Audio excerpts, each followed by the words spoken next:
Conversa de redação no ar com Eduardo Costa, Rita Mundim, Malco Camargos e Ricardo Kertzmann.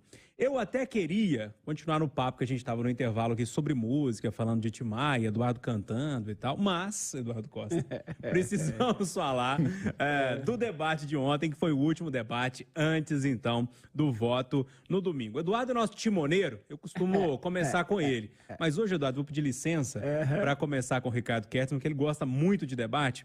Ricardo, excesso de direitos de resposta marca, então, esse último debate presidencial da TV Globo. Os candidatos trocaram várias acusações sobre corrupção e teve uma figura pitoresca, eu diria. Acho que é o melhor a dizer adjetivo, é o tal candidato padre lá. Bom dia para você. Bom dia. Cara, sinceramente, assim, é desolador, sabe? É vergonhoso.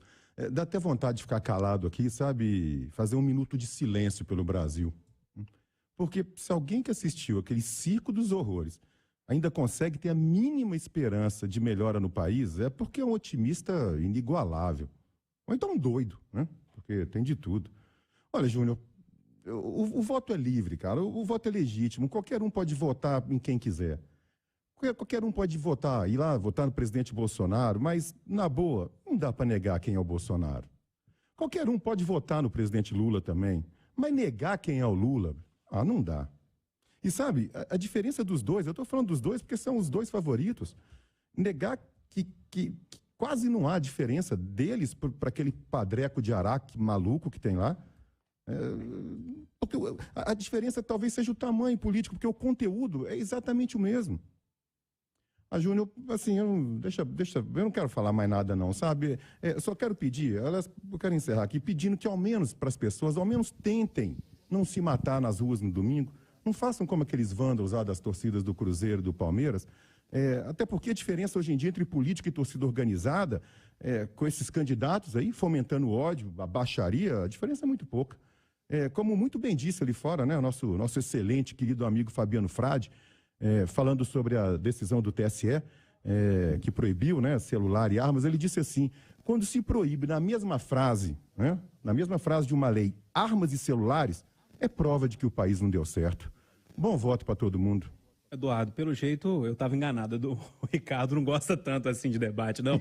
Mas eu queria te fazer uma pergunta, Eduardo, e quase uma provocação, assim. A gente começa a ver o debate, e ontem eu não consegui ver à noite, fui ver agora de manhã, quando eu acordei, de forma acelerada lá para ficar por dentro de tudo.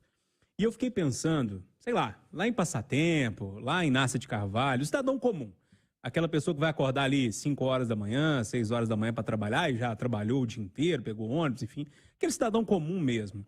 Como é que esse cidadão vê esse tipo de programação, esse tipo de evento político? Porque nós estamos numa casta que somos mais críticos, que trabalhamos com isso no dia a dia. Mas será que isso adianta mesmo para o cidadão comum, Eduardo? Bom dia. Bom dia para todo mundo. Se você sair agora, Brasil afora, perguntando em quem as pessoas vão votar para deputado federal domingo, você vai encontrar aí em torno de 45% a 50% sem saber até agora. Esperando alguma dica. Eu falo que me pedem dica o tempo todo. Uhum. E se você fizer pergunta diferente de quem votou 4 anos atrás, 85%, 90% vão dizer que não se lembra. Então as pessoas não dão importância. E elas são estimuladas a não dar importância com o pouco que conhecem.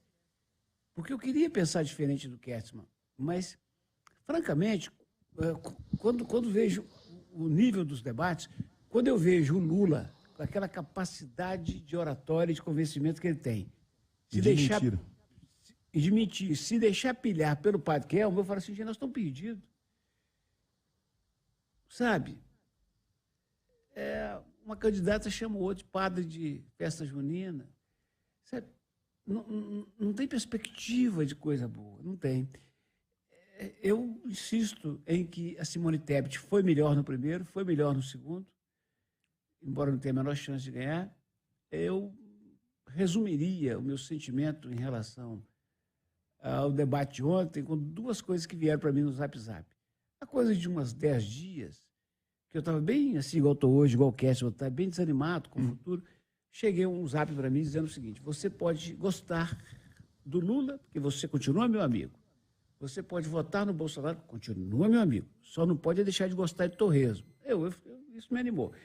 E hoje cedo eu recebi uma também, que eu gostei muito.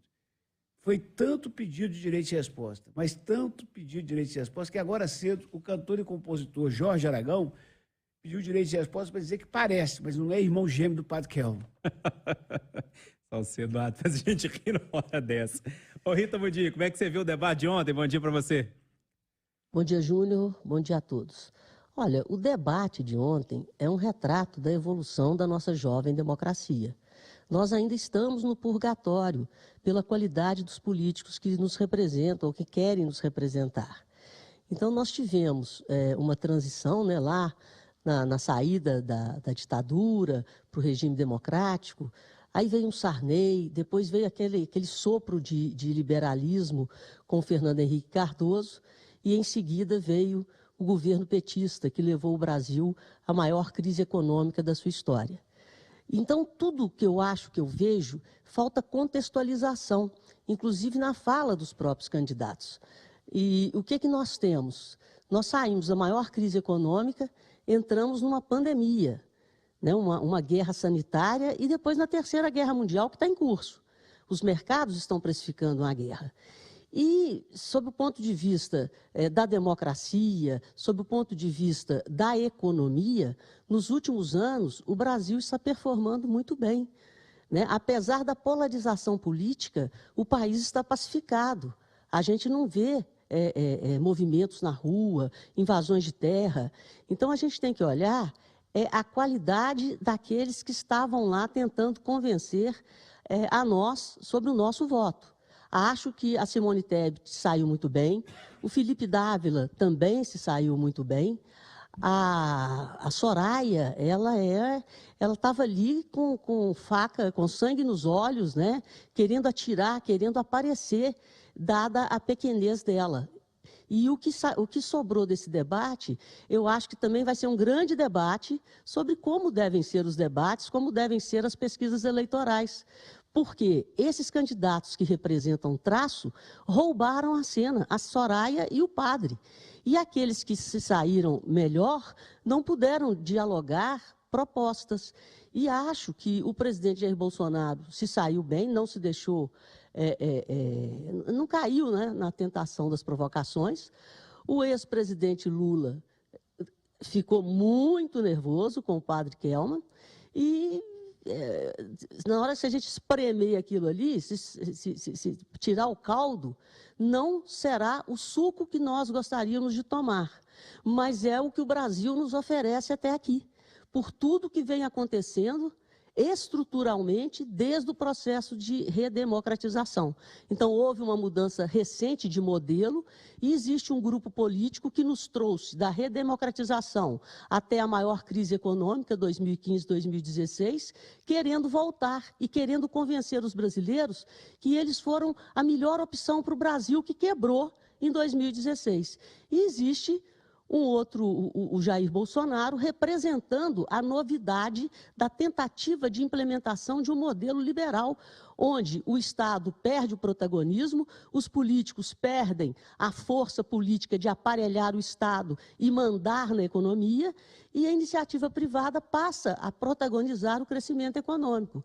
E é por isso que o Brasil tem crescido, ao contrário do resto do mundo, em plena pandemia, né, final de pandemia, e Terceira Guerra Mundial. Então, o modelo que foi implantado para crescimento e retomada do crescimento sustentável, que nunca aconteceu no Brasil, desde a redemocratização, tem dado certo. Então, é a luta de quem quer voltar e quem quer inchar o Estado e a luta de quem quer ir aí nesse passo rumo ao liberalismo. No embate entre o Bolsonaro e o Felipe Dávila, isso ficou muito claro. O modelo dos dois é muito parecido que eles têm na cabeça para o Brasil.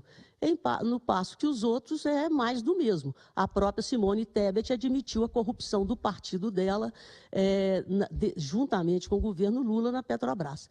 Então, basicamente, é a gente querendo andar para frente. E a sociedade brasileira não admite retrocesso nas suas conquistas. Quais foram elas? As duas maiores: a redemocratização e o combate à inflação através do Plano Real e um Banco Central independente. E temos que reformar, porque senão nós vamos voltar não para o século XX, mas para o século XIX. O Brasil precisa de se situar no século XXI. Ô Mal Camargos, para a gente arrematar essa história do debate, que é o último, né, antes de domingo, dia do voto, por tudo que eu ouvi até agora, se eu pudesse tirar uma manchete do que Ricardo, Eduardo e Rita disseram, é o seguinte: debate é um formato ultrapassado. É ou não é? Bom dia. Bom dia, boa pergunta, Júnior. Por mais ultrapassado que seja, ele é necessário, pois os candidatos precisam ser expostos sem o controle da assessoria ou intermédio de um editor que faz que ele volte e regrave cada uma das cenas. O problema é o tipo de candidato que participa. O problema também está no sistema partidário, que recruta alguns quadros que são risíveis, que só vêm para atrapalhar. A Rita falou do risco de voltar ao século XIX. Rita, nós já voltamos ao século XIX. A mistura entre religião e política acabou no século XVIII e nós estamos no Brasil, em pleno século XXI, discutindo ainda religião e política. Olha que impressionante o nível da disputa neste país. Agora nós temos que separar 3 tipos de candidatos, 3 blocos. Para eles, a gente tem que analisar separadamente. O primeiro bloco é aqueles que disputam a eleição deste ano. Só tem 2 nomes. De um lado Lula, de outro lado Bolsonaro. Esses 2 candidatos protagonizaram bons e maus momentos. Lula foi melhor no primeiro bloco, onde Bolsonaro estava muito nervoso. E Bolsonaro foi melhor no segundo bloco, onde Lula ficou muito nervoso com a provocação do padre Kelman. O segundo tipo de candidatos são aqueles que sabem que não vão vencer este ano, mas que buscam se posicionar melhor para a próxima eleição. Neste lugar estão Soraya, Simone e Ciro. E entre estes, que serão protagonistas da política entre 23 e 26, quem saiu melhor foi a Simone. Ela conseguiu discutir o país, discutir propostas e fazer boas provocações aos seus oponentes. Agora, o terceiro bloco de candidatos são aqueles que estão buscando espaço. Eu vou trazer um nome aqui para nós. Para mim, são os candidatos embustes. O que são candidatos embustes? São aqueles repletos de astúcias que entram só para aparecer ou são usados com o intuito de enganar e de prejudicar. E nesta eleição, nós temos candidatos embustes. E queria finalizar falando da discussão entre Lula e um desses candidatos embustes, o padre Kelman. Quando ele chama dele de impostor, isso pode ter tido 2 efeitos. De um lado, há uma tentativa, principalmente da campanha de Jair Bolsonaro, de falar que Lula não respeita religiões. Isso pode tirar algum voto do presidente Lula, sim. Mas, de outro lado, já começou também um movimento da Igreja Católica, de padres de verdade, reais e vinculados à Igreja, mostrando que a religião não pode se prestar a este papel. Este é o saldo desse debate. É um saldo que, para o eleitor que queria decidir o seu voto, realmente não encontrou o caminho ao ficar assistindo de 10h30 até 2 da manhã os candidatos falando sobre o Brasil e sobre eles mesmos.